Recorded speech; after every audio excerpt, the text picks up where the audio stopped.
Jangan lupa like, komen, dan subscribe channel YouTube TVRI Bengkulu, serta nyalakan lonceng notifikasinya.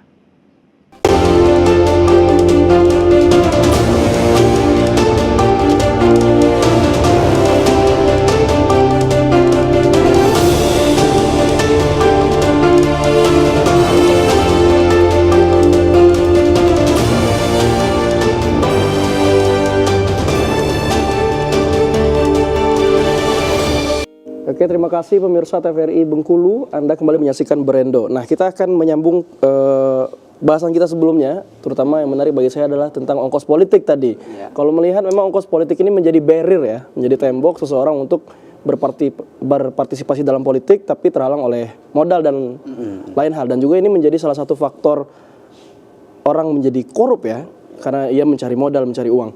Kalau dari Bang Zelik sendiri melihatnya seperti apa ongkos politik bukan di Bengkulu juga mungkin di Indonesia seperti apa kondisinya?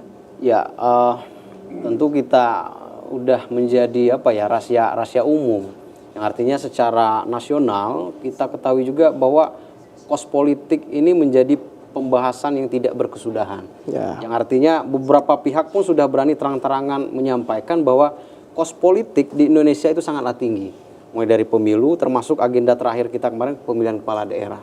Di Provinsi Bengkulu sendiri kalau kita melihat tingginya kos politik, ini tentunya tidak semua orang memiliki akses yang sama untuk terjun ke dunia politik, karena kosnya tadi.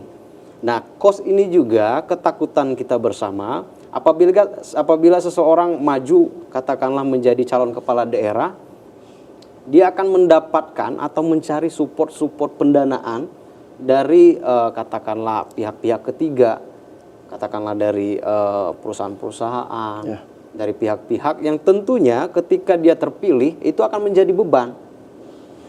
Karena telah menerima sokongan dana, katakanlah seperti itu, maka harus ada kebijakan-kebijakan tertentu yang menguntungkan segelintir pihak saja. Jadi ini persoalan yang sangat dinamis, dalam artian terus kita bahas setiap tahun namun tidak memiliki solusi konkret untuk menyudahi ini. Di dalam hal-hal yang teknis saja kita berbicara pemilihan kepala daerah kita kemarin, tentunya angka money politik itu sudah jadi rahasia umum juga di masyarakat. Dan masyarakat sepertinya saya tidak mengatakan masyarakat tidak mendapatkan pendidikan politik yang baik, tidak juga. Tapi apalah arti katakanlah uang money politik 50.000 gitu ya Bang Miko ya, 100.000, 200.000 itu untuk menentukan nasib masyarakat 5 tahun ke depan. Nah, ini yang harus kita selalu sampaikan, kita berikan pengetahuan kepada masyarakat dan teman-teman semua bahwasanya yang bisa menghentikan proses money politik itu garda utamanya masyarakat. Kalau kita berharap kepada berharap pada sistem, kemudian berharap kepada pelaku-pelaku politiknya, ini sudah terjadi dari tahun ke tahun dan ini terus kita perbincangkan dan tidak berkesudahan.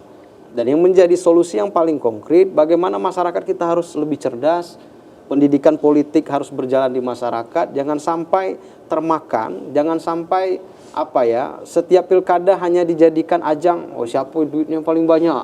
Nah, itu kan kalau istilah atau bahasa masyarakat Provinsi Bengkulu. Jangan sampai itu yang terjadi. Jadi harapan kita yang paling bisa menghentikan proses tingginya kos politik ini, itu di masyarakat itu sendiri. Kalau di pelaku politik, sistem dan yang lain kita sudah berharap dari tahun ke tahun ini nggak ada perubahan apapun. Ya, jadi memang masyarakatnya yang harus cerdas. Ya, emang sudah menjadi culture juga di masyarakat kita ya, menjadi budaya untuk menerima uang tadi. Saya mau ke Bang Faris juga pertanyaan yang sama, merespon kira-kira masalah ongkos politik seperti apa melihatnya di Bengkulu sendiri, Bang? Ya, kalau soal kos politik itu kan sudah cukup dijelasi sama Bang Zelik gitu kan. Cuma yang saya ingin lihat itu dari apa yang disampaikan tadi, masyarakat menjadi garda terdepan itu terkait dengan menghalau money politik dan lain sebagainya. Cuma kita lihat masyarakat kita ini bagaimana kondisi sosialnya, bagaimana kondisi ekonomi dan lain sebagainya. Akar dari masalah korupsi, kolusi dan nepotisme itu panjang gitu kan. Kalau kita bedah panjang lagi itu kan, Bang. Jadi yang mempunyai kekuasaan, pertanyaan siapa? Pemerintah kan. Pemerintah yang harus memberikan atau melahirkan kebijakan. Maka pemerintah yang sehat harus harus hadir gitu kan di tengah-tengah masyarakat. Pertanyaannya selanjutnya, siapa yang memberikan pencerdasan politik kepada masyarakat gitu kan? Kalau kita lihat bagaimana kerja dari partai hari ini, gitu. Partai itu punya tugas dilegitimasikan oleh negara bagaimana memberikan pencerdasan politik terhadap masyarakatnya. Tapi apakah itu dilakukan oleh partai hari ini? Tidak. Gitu kan. Sangat jarang sekali partai melakukan pencerdasan politik terhadap masyarakat yang ada. Gitu kan. Yang dilakukan partai apa?